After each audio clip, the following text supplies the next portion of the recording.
উন্নয়নের সরকার, শেখ হাসিনার সরকার। আমরা তো সুখে আছি, ব্যস্ত আছি বলতে হবে।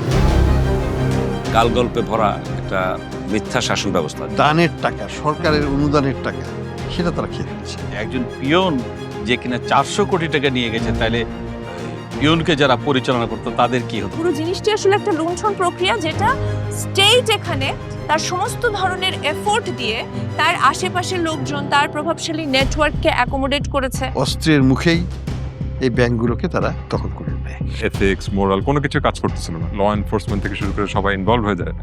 তখন তো অ্যাকচুয়ালি ইন্ডিভিজুয়ালি কারোর কিছু করার থাকে না। সকালবেলা ঘুমে থেকে উঠেই কিন্তু একটা বয়ান দিতেন যে আমি এত উন্নয়ন করেছি। বিভিন্ন আর্থিক প্রতিষ্ঠান, ব্যাংক, এসব প্রতিষ্ঠান থেকে টাকা সরিয়ে নিয়ে এগুলো আত্মসাৎ করা হয়েছে। 10 টাকার কাজ হয়েছে 100 টাকায়, 100 টাকার কাজ হয়েছে 1000 টাকায়।